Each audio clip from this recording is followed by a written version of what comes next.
From the headquarters of Telesur English in Quito, Ecuador, this is From the South, and I am Soini Gray.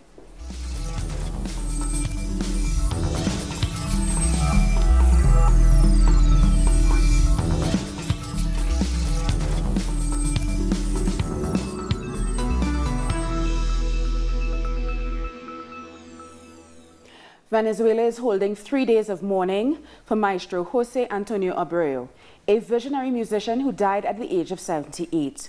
Venezuelan President Nicolas Maduro, the armed forces, and prominent musical figures joined the artist's family and friends at his memorial service. Musician, economist, politician, activist and teacher Maestro Jose Antonio Abreu was the founder of El Sistema, a world-renowned network of youth orchestras which has provided free musical education to over 3 million children since 1975.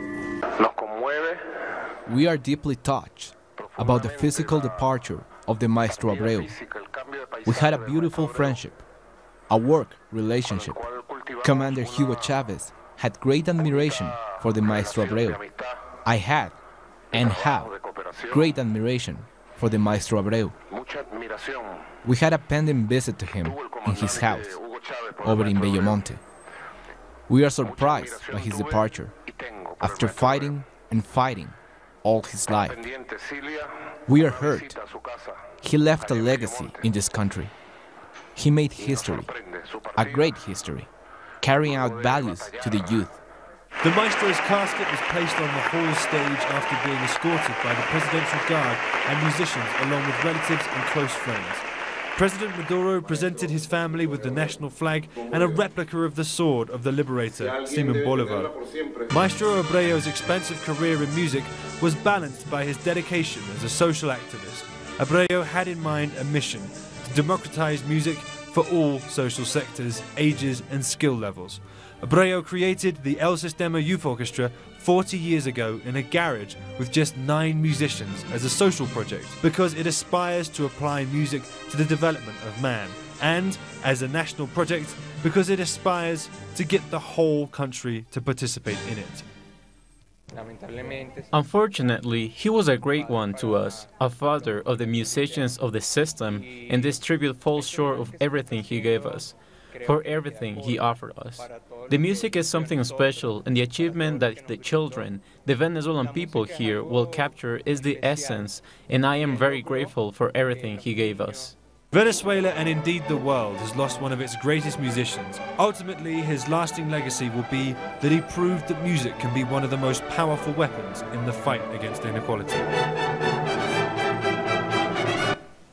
Venezuela expects a 70% turnout for May's elections. According to a new poll published on Sunday, the country will vote for a new president, as well as for legislative and municipal leaders on May 20th. The survey also revealed that 67% of Venezuelans agree that a new presidential election should be held within 2 months. More than 3/4 of those surveys are also against the opposition boycotting the electoral process. According to local media, the main opposition, the United Democratic Roundtable, is trying to discredit opposition candidate Henry Falcon. That's because the party has decided to boycott the election. Meanwhile, President Nicolas Maduro is making sure the polls are valid by employing the latest voter technology. He has also asked the United Nations to send observers. And the Venezuelan President Nicolas Maduro has expressed outrage over the arrest of former Catalan leader Carlos Puigdemont in Germany. He called this a shameless form of political persecution and called on the people of Catalonia to fight for their rights.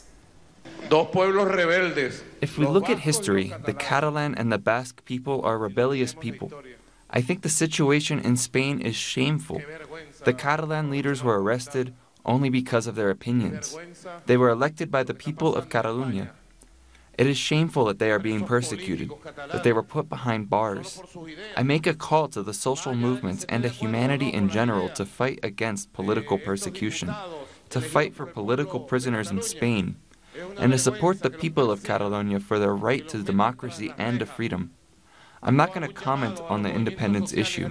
It's an internal issue, but I'm outraged by the fact that they persecute people for expressing their ideas. And the detention of the former Catalan leader Carlos Puigdemont in Germany has sparked protests in Barcelona.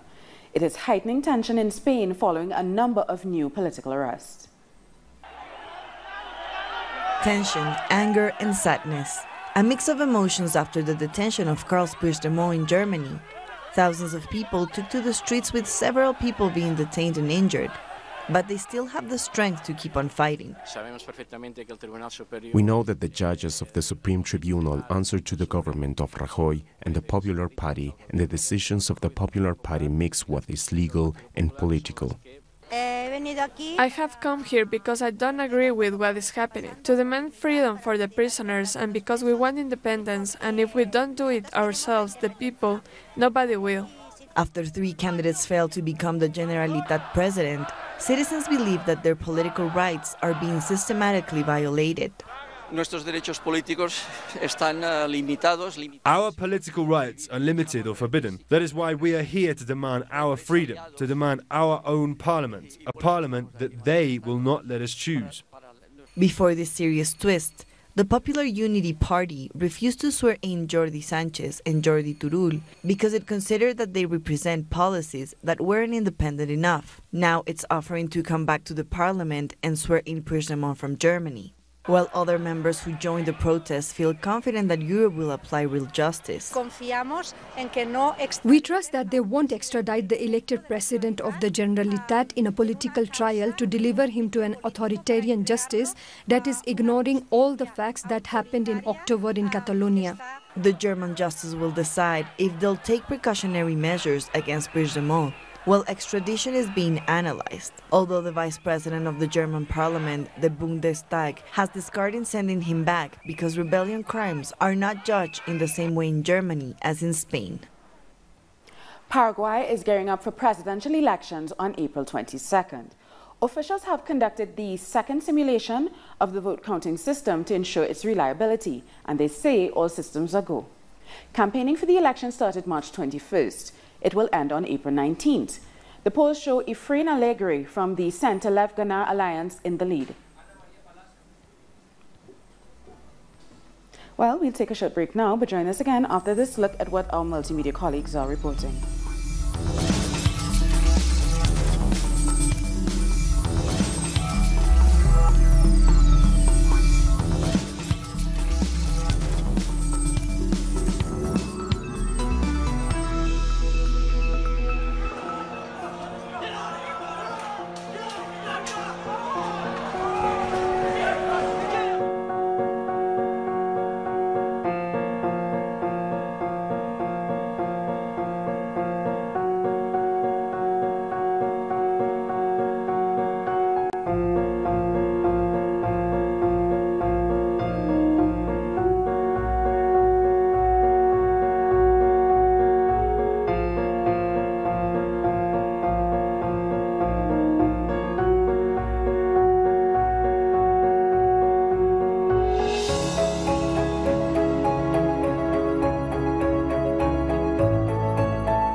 Welcome back. The former president of Brazil, Luiz Inácio Lula da Silva, continues to lead in the polls ahead of October's presidential election, despite a threat of imprisonment, which his supporters are calling political persecution. Lula's political caravan or campaign tour is now reaching the triple border with Paraguay and Argentina. Our correspondent Andrew Vieira has more. On the last day of his visit to the state of Santa Catarina, Lula da Silva first visited the city of Nova Erechim, where he was joined by farmers who benefited from agrarian reform. Jose Jesus was part of over 124,000 families in Santa Catarina who received aid through the Bolsa Familia welfare program. When I was younger, I was beneficiary of the Bolsa Familia Social welfare program, and it helped me a lot. It helped me buy school supplies and food. In a state where over 124,000 families benefited from the Light for All program and over 170,000 homes were built through the My Home, My Life program, Lula da Silva received a hero's welcome. He wants to know our reality so that later he can implement public policies that benefit us like he did during his administration. On the way to São Miguel do Oeste, Lula's caravan was once again attacked and the police, again, failed to intervene. At the meeting point, campesinos told us why the far right hates this movement. I think the people throwing stones come from the right, and they're desperate. They're not being paid. They're just desperate because they don't want to admit how much Lula has helped the poor. This caravan is not for Lula. It's not for his candidacy or his freedom. It's about something bigger. It represents the possibility of taking back our democracy. As night fell, Lula took part in a cultural event. This activity attracted thousands who were not afraid of fascist threats and heeded the call of this populist project that wants to elect Lula as president. Our Lula did everything for us. He brought us a lot of people out of misery. He gave us homes and public universities. He needs to be president again. Despite the right's desperation, Lula da Silva ended his trip through Santa Catarina, surrounded by supporters who see in him the promise of a better tomorrow. Still in Brazil, authorities have seen 2 tons of cocaine in the port of Santos on the Sao Paulo coast. This is the biggest haul ever at this port. The drug was hidden in 3 containers carrying coffee, soy, and sugar. Those containers were meant to be loaded on a ship headed for France, Germany, and Spain. Almost 3 tons of cocaine have already been seized in Brazil since the beginning of 2018. And still in Brazil, at least 7 people were killed and several others injured in a confrontation with police in Rio de Janeiro's Rosina favela on Saturday. The police said the incident began when a patrol was attacked, but family members of those killed dispute various aspects of that account. The army takeover of Rio's security services is well into its 2nd month, and police violence in Rio, many say, has increased. The body of one of 4 students who disappeared in the Mexican state of Jalisco last week has been found. More than 3,000 people, including students, faculty, and support staff at the University of Guadalajara, staged a strike last Friday following the disappearance of 4 students, 3 of whom are still unaccounted for. Our correspondent Pablo Perez has the latest from Mexico City. So right now that we are commemorating the 42 months of the disappearance of the 43 students of Ayotzinapa's teacher school, there is other high-profile missing students case. This time in Jalisco, where 3 film students were detained by police officers and disappeared. The state government says that those were not police officers, but people acting as police officers in a clone patrol car. But in lieu of the recent events where 3 foreign businessmen were detained by actual police officers and that confessed to deliver them to members of the local cartels, it seems some analysts say that the declarations by the state government are only a way to save face and not recognize that they are not in control of the police, something that has happened in several Mexican states all over the time, just as it happened in Ayotzinapa. And well, there is another, it seems, unrelated case where a missing student, medicine student, also in Guadalajara, disappeared on Friday, and he was found dead yesterday, and the conditions of his death are yet to be cleared. So the students are still going missing in Mexico, and the society is going out to the street to protest and ask for justice and truth from the authorities. The Citizen Observatory of Mexico says 2017 was the most violent year on record. Homicides last year surpassed 2011, when Mexico was at the peak of its drug-related violence. 29,000 people were assassinated in 2017. That works out to a homicide every 17 minutes. 40% of murders happened in the capital as a result of gun violence. But the situation could get worse. The Observatory warned that violence has ramped up this year. Homicides in January and February topped last year's rates by more than 16%. In Peru, public prosecutors raided 2 properties belonging to the former Peruvian president, Pedro Pablo Kuczynski, over the weekend. Prosecutors said they were looking for documents in the framework of an ongoing investigation against Kuczynski on asset laundering. The raids came just a day after Congress accepted the former president's letter of resignation. Prosecutors have also prevented Kuczynski from leaving the country. Kuczynski is being investigated for allegedly receiving money from Brazilian construction company Odebrecht while serving for the government of President Alejandro Toledo. We're not putting any obstacles. The prosecutors came and took bank and tax documents. I could have asked for the court order to allow them to do this, but we want to be completely transparent. Pedro Pablo Kuczynski has been clear, and as a family member and former president of Peru, he has to clarify everything that he is investigated for. This Monday, it's Bolivia's turn to respond to Chile at the International Court of Justice in The Hague, following Chile's arguments against negotiating sea access last week. The Bolivian legal team has 3 hours to counter Chile's case in this Monday's hearing. Bolivian President Evo Morales has returned to The Hague to support the Bolivian claim. On Wednesday, it will be Chile's turn to respond, closing the oral arguments. Bolivia's lost sea access against Chile in 1904 in a treaty that put the end to the War of the Pacific. Peace, human rights. And the Prime Minister of Antigua and Barbuda has blasted a party member for losing a constituency in last week's election. Gaston Brown said Colin James' loss in All Saints East and St. Luke was a result of complacency. Speaking on a radio show, Brown said James only had himself to blame after deviating from the party game plan.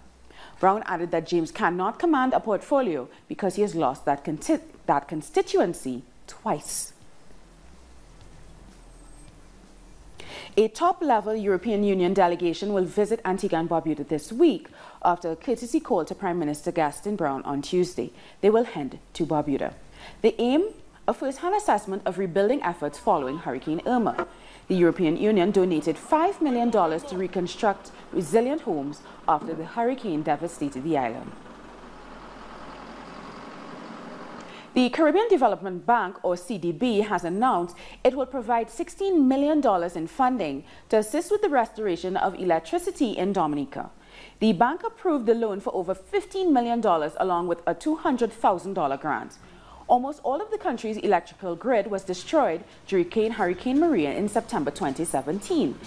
As for January 2018, less than 20% of electricity has been restored. The CDB is also investing about $1.4 million into Jamaica. The funds will be used to study the development of agricultural projects, including irrigation, production, and marketing systems. Agriculture is key to Jamaica's economy, providing employment for rural residents. There are large swaths of land in St. Catherine and Clarendon that are considered underutilized. In Guatemala, a major project funded by the Inter-American Development Bank has failed to deliver aid to the communities of the municipality of Zucan in the northwest department of Quiche. Meanwhile, families in the area continue using contaminated water.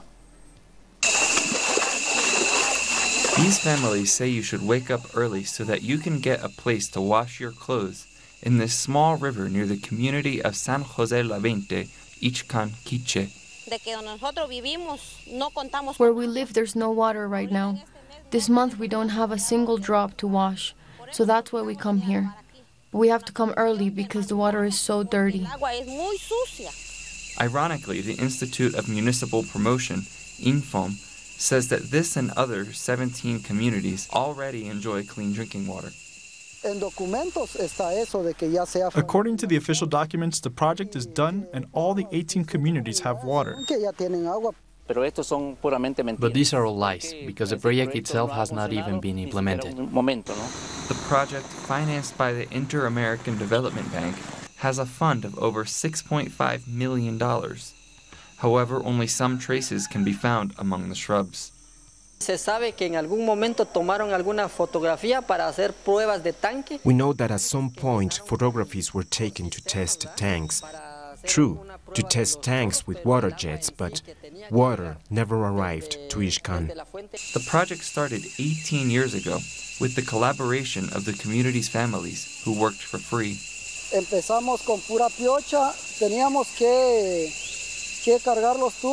We used to go to Pura Piocha, and we had to carry the water tubes walking for 3 or 4 hours to arrive here.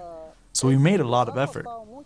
The community authorities of Ixcan reported the case to the Guatemalan Public Ministry on February 2016. So far, they have not received any answer. Time now for another short break, but join us again after a look at what our multimedia colleagues are reporting.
Welcome back. Egyptians are heading to the polls this Monday on a 3-day voting process to choose a new president. Current President Abdel Fattah el-Sisi is favored to win. Security forces are deployed across the country to protect polling booths, and armored vehicles were stationed at several points around Cairo. The Islamic State group has threatened to attack elections infrastructure. Around 60 million people are registered to vote until March 28th. Official results are expected on April 2nd. The United States has expelled 60 Russian diplomats in response to the poisoning of a former Russian double agent in the United Kingdom. It has also closed the Russian consulate in Seattle. Earlier, the Kremlin warned that such a move would have consequences. Of course, in each case like this, a principle of mutual response will apply. Also today, the European Council announced that 14 member states will also expel Russian diplomats. Several European countries have also recalled their envoys to Russia. As a direct follow-up to last week's European Council decision to react to Russia within a common framework, already today 14 member states have decided to expel Russian diplomats. Additional measures, including further expulsions within the common EU framework, are not to be excluded in the coming days and weeks. Just last week, the UK kicked 23 Russian diplomats out of the country.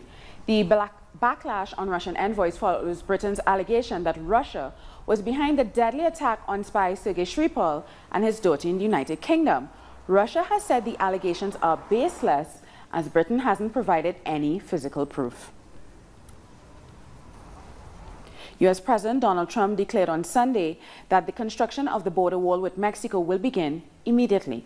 This came after the U.S. Congress passed a budget project on Friday of $1.6 billion that includes a line to start the construction of the wall with Mexico. Trump took to Twitter to highlight this section of the bill and claimed once again that the project will create new jobs and improve U.S. national defense. A blaze at a shopping complex in Russia has killed more than 60 people. Here's more on that story and other headlines from around the world.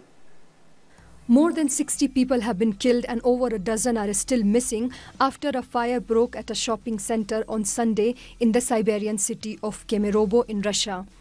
Many of the victims were children. The fire started on the floor where the children's play area and cinema complex were located in the Winter Cherry Mall. Russian emergency services have extinguished the fire but are still investigating what caused the blaze. The work of rescuers has been made all the more difficult as the roof of the mall has collapsed. I saw people jumping out. They were jumping out of that side of the building. One man jumped out and was killed instantly. Another boy jumped out and broke his spinal cord. Saudi Arabian forces have shot down 7 missiles allegedly launched from Yemen. The debris of the intercepted missiles fell in residential areas of Saudi capital Riyadh, among other areas. Raining debris killed 1 person in Riyadh and caused damage to many buildings. Saudi authorities have said the missiles were launched by Houthi rebels. In a statement, Houthi rebels said the target was the Royal Yamama Palace at the edge of the capital. Saudi Arabia has been spearheading a highly controversial bombing campaign in Yemen since 2015. Riyadh is accused of committing war crimes owing to its seemingly deliberate targeting of Yemeni civilians. A suicide bomber has struck a security checkpoint in the Somalian capital Mogadishu on Sunday, leaving at least 4 dead and scores more wounded. The blast reportedly occurred meters away from the parliament after the driver of the explosive-strapped vehicle was stopped by security. The blast comes just days after another car bomb killed 14 people in Mogadishu.